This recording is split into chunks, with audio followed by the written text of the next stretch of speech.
What's up, guys? It's Techno Viking 23 coming to you today with another photography video. And today we're going to be talking about something kind of fun. I was recently on Amazon looking around at lenses, browsing before Prime Day, seeing if there's going to be any good deals. As I'm getting into kind of the photography thing here and wanted to pick up some extra lenses. And I was browsing just some regular lenses for my Nikon D3400, and as always they put the little thing down in the bottom where it kind of shows you recommendations and things you might like to look at. And I noticed there was a prime fixed 50mm 1.8 aperture lens, brand new, for about $60. And I kind of did a double take because I'm like, there's no way you're gonna get a prime lens for 60 bucks brand new. That seems crazy to me. So I had to click it just to see what it was, and I was very intrigued because it looked like a very good lens, and it looked like it was built pretty well. And crazily enough, it had like a 4.8 out of 5 rating from about 300 reviews or so, which that's pretty rare, especially for such a cheap camera lens. So I decided to dig into it a little bit more. I looked through the reviews, looked at some of the sample photos, and was pretty surprised at what I saw. So for $60, I decided to take a chance. So here we have the, I believe it's called Yungnuo digital standard 50mm prime lens, f1.8. It came in a pretty nice little box here. It was very well packed. And like I said, absolutely shocked you can get a brand new prime lens for $60. If you were to buy, say, the Nikon fixed 50 for the D3400 or any other Nikon camera, you're looking at about $180 used for a decent one. Anywhere between probably $200 and $300 for a brand new one, just from the prices that I've seen when I've been shopping. So very interested to see how this performs. But let's take a look at this lens. I'll show it to you right now. Here's just the front of it, and you can see it's just your standard camera lens. It's pretty good. You got the focus ring on there. Now here's the cool thing to me. This is crazy. You can see there the 50mm. This lens for $60 actually came with a focus meter, which is crazy to me. That's pretty crazy, because it's even some of my more expensive lenses. For example, my $400 Rokinon fixed 14mm lens, which is very well built and a very good quality lens, doesn't even have that feature on it. So that's a feature coming on a lens for $60. That's crazy. You got the manual focus, autofocus switch on there as well. And let me go ahead and take the lens cap off so you can kind of see the glass here. This is a 58mm opening, so if you wanted to use the filter, that's the size you would get for it. But you can see there, f1.8. Pop the back off here too, so you can see the back end here. It is a plastic mount, which is pretty typical of even the higher end lenses these days. They're making everything out of plastic because it's lighter and cheaper, I guess. But you can see the aperture blades on the inside there as well, so that's pretty cool. It came very well packed. It was very well protected in the box, and even had there was like a little plastic film covering both of the glass elements on the front and the back. So very excited. I have to be honest, very excited. The lens is a good weight. It's comparable to my Nikon fixed 35 lens. The only complaint I would have is when I put it on my camera just to test it and make sure it worked initially when I got it today. The autofocus motor is really loud, so it's going to be tough to take video with this lens. But it's really smooth.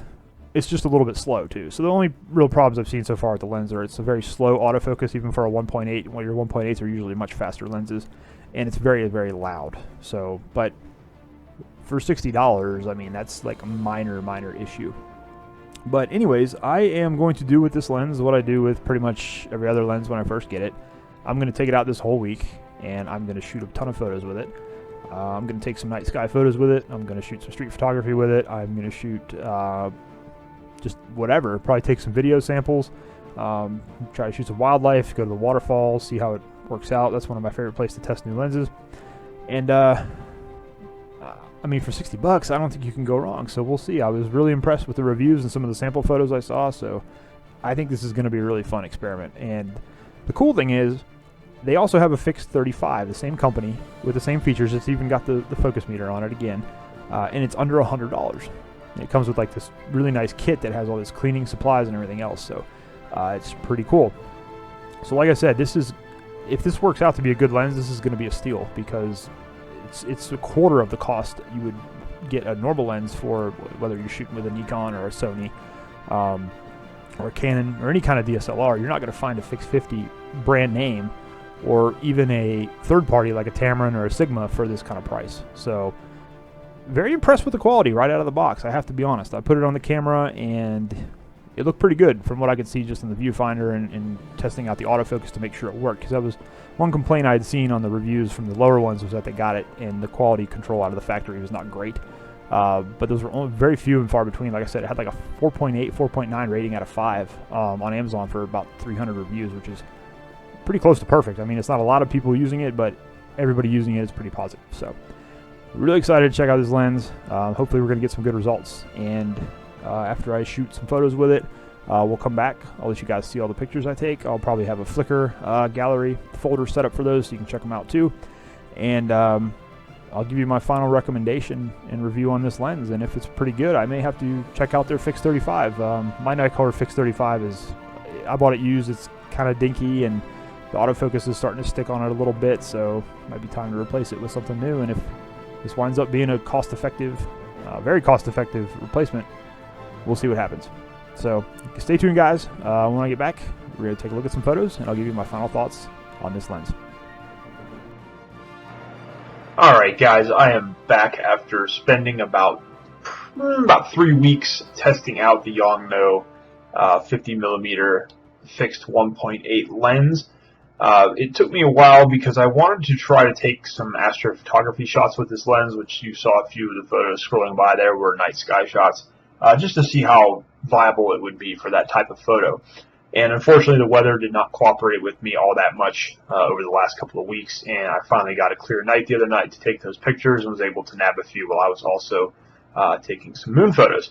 Anyways, you're going to see some of the photos scrolling in the background, and I'm also going to post a link to my review roll on my Flickr page, so you can go check that out if you want to. Overall, I was blown away by how good this lens was, and if I had to say for the money, I think this is probably the best budget prime lens you could possibly buy. For $60, I'm absolutely shocked at the quality of the photos I was able to get. And the ones scrolling in the background are kind of a variety of different photos. There's some close-ups, there's some longer range shots.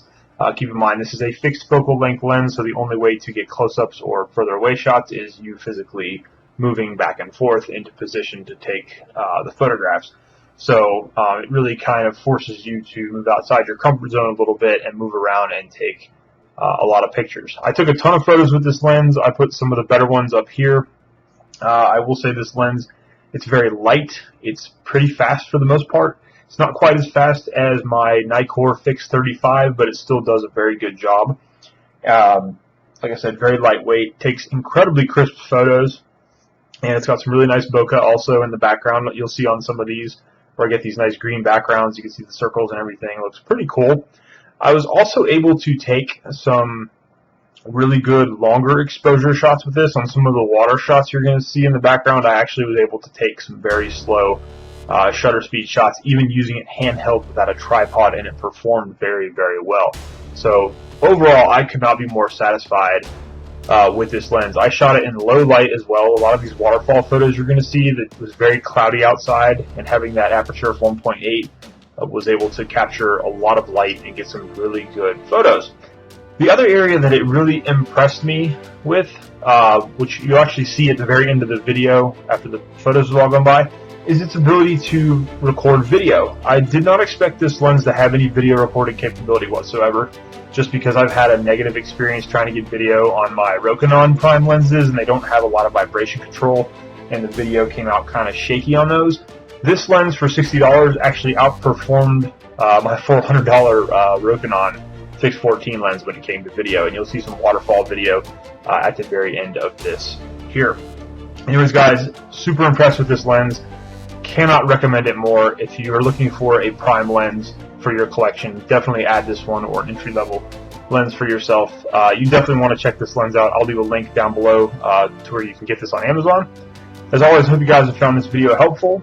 I hope you're having a great day, and I will see you again next time.